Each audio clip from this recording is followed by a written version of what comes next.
വളരെ സന്തോഷത്തോടുകൂടിയാണ് ഇന്നായിരിക്കുന്നത്. കാരണം നമുക്കറിയാം, നമ്മൾ ധാരാളം കാര്യങ്ങൾ പഠിക്കാറുണ്ട് ജീവിതത്തിൽ. 1-ാം ക്ലാസ് മുതൽ ധാരാളം കാര്യങ്ങൾ പഠിക്കാറുണ്ട്. പക്ഷേ കുറച്ച് കഴിയുമ്പോഴത്തേക്ക് ജീവിതത്തെ തിരിഞ്ഞു നോക്കുമ്പോഴത്തേക്ക് പഠിച്ച കാര്യങ്ങൾ കൊണ്ട് കാര്യമായ പ്രയോജനമൊന്നുമില്ലെന്ന് പലപ്പോഴും തോന്നാറുണ്ട്. ഞാൻ ഒരിക്കൽ മാത്രമേ ട്യൂഷൻ എടുത്തിട്ടുള്ളൂ. കാരണം 10ാം ക്ലാസ്സിലെ മാത്സ് പരീക്ഷയ്ക്കാണ്. എന്നെ സംബന്ധിച്ചുള്ള ഏറ്റവും ഡിഫിക്കൽട്ടായ കാര്യങ്ങളായിരുന്നു കോസ് തീറ്റ, ടാൻ തീറ്റ, കൊസേക് തീറ്റ എന്ന കാര്യങ്ങളൊക്കെ പറഞ്ഞിരിക്കുന്നത്. ആ പൈസ ഇല്ലാത്ത പൈസ കൊടുത്ത് അപ്പനും അമ്മയൊക്കെ അതൊക്കെ പഠിപ്പിച്ചതാണ്. പക്ഷേ അതുകൊണ്ട് ജീവിതത്തിൽ ഇതുവരെ ഒരു ഉപകാരവും കിട്ടിയിട്ടില്ല. കോസ് തീറ്റ കൊണ്ടോ, ടാൻ തീറ്റ കൊണ്ടോ, കൊസേക് തീറ്റ കൊണ്ടോ. അതുപോലെയാണ് നമ്മൾ പഠിക്കുന്ന പല കാര്യങ്ങളും പലപ്പോഴും പ്രയോജനപ്പെടാറില്ല. എന്നാൽ നിങ്ങൾ ഇന്ന് പഠിക്കുന്ന ഒരു ലൈഫ് സ്കില്ല് ഒരു പക്ഷേ നിങ്ങളുടെ ജീവിതത്തിലോ മറ്റൊരാൾക്ക് ജീവൻ ഉപകരിക്കുന്നതാകുന്ന യാതൊരു സംശയവും എനിക്കില്ല. കാരണം കുഴഞ്ഞു വീഴുന്ന ആളുകളെ ധാരാളം കാണുന്ന ആളുകളാണ്.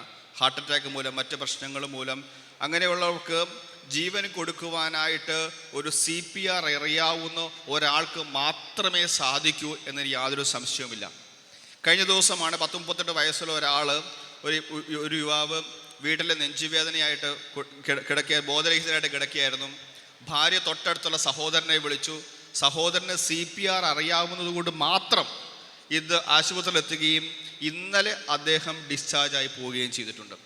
അതുപോലെ കുഴഞ്ഞു വീഴുന്ന മരണങ്ങൾ ഇപ്പോൾ ധാരാളം സംഭവിച്ചു കൊണ്ടിരിക്കുന്നു. നമ്മുടെ ജിമ്മുകളിൽ, പൊതുയിടങ്ങളിൽ, വീടുകളിലോ ഒക്കെ സംഭവിച്ചുകൊണ്ടിരിക്കുകയാണ്. അതുകൊണ്ട് ഇങ്ങനെയുള്ള കാര്യങ്ങൾ കൂടുതൽ കാണുവാനുള്ള സാഹചര്യങ്ങൾ നമുക്കുണ്ട്. അങ്ങനെയുള്ളപ്പോഴത്തേക്ക് ഇത്തരം സാഹചര്യങ്ങളിൽ നിങ്ങൾക്ക് എസെൻഷ്യലായിട്ട് അറിയേണ്ട ഒരു ലൈഫ് സ്കില്ല് തന്നെയാണ് CPR എന്നതിനകത്ത് യാതൊരു സംശയവുമില്ല. ഈ പദ്ധതി നടപ്പാക്കുവാനായിട്ട് നമ്മുടെ ബഹുമാനപ്പെട്ട MLA മന്ത്രി തീരുമാനിച്ചൊരു അത്യധികം സന്തോഷമുണ്ട്. കാരണം വെച്ചാൽ അദ്ദേഹം എല്ലാവരോടും ചേർത്ത് പിടിക്കുന്ന, എല്ലാവരോടും ഒപ്പമുള്ള ഒരാളാണ്. കേരളത്തിൽ നമുക്കറിയാം, കേരളത്തിൽ നമ്മുടെ എറണാകുളത്തെ ഒരു ഇന്ത്യയുടെ തന്നെ ഏറ്റവും വലിയ GDP-യിലുള്ള കോൺട്രിബ്യൂട്ടറാണ് ഇന്ന് എറണാകുളം. ആ എറണാകുളത്തെ ഇന്നത്തെ എറണാകുളമാക്കി മാറ്റിയതിൽ ഏറ്റവും പ്രധാനപ്പെട്ട പങ്കുവഹിച്ച ഒരാളാണ്. അതുകൊണ്ട് തന്നെ അദ്ദേഹത്തിന് ആദ്യമേ തന്നെ ഇത്ര ബൃഹത്തായ ഒരു ക്യാമ്പയിൻ ഏറ്റെടുക്കുവാനായിട്ട്, അദ്ദേഹത്തിൻ്റെ മണ്ഡലത്തെ മുഴുവൻ CPR സാക്ഷര മണ്ഡലമായി മാറ്റുവാനായിട്ട് തീരുമാനമെടുത്തതിന് ആദ്യമേ തന്നെ നന്ദി പറയുകയാണ്.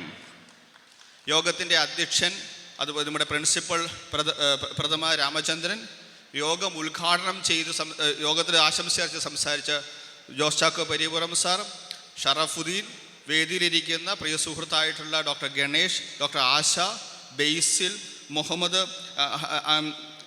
ആലിഫ് ഉൾപ്പെടെ എല്ലാവർക്കും ഒറ്റ വാക്കിൽ ഞാൻ നന്ദി പറയുകയാണ്. യോഗത്തിൽ സംബന്ധിക്കുന്ന നിങ്ങളെല്ലാവരെയും, ഓരോ കുട്ടികളെയും പ്രത്യേകിച്ച് നന്ദി പറയുന്നു. യോഗത്തിൽ വന്നിരിക്കുന്ന മാധ്യമപ്രവർത്തകർ, മറ്റ് സപ്പോർട്ട് സ്റ്റാഫുകൾ, അതുപോലെ തന്നെ ജനപ്രതിനിധികൾ, എല്ലാവരെയും ഒറ്റ വാക്കിൽ നന്ദി പറയുന്നു. നമുക്ക് ഈ ക്യാമ്പയിനെ ഏറ്റവും മികച്ച ക്യാമ്പയിനായി മാറ്റുകയും കേരളത്തിലെ മറ്റ് മണ്ഡലങ്ങളിലും മറ്റ് സ്ഥലങ്ങൾക്കും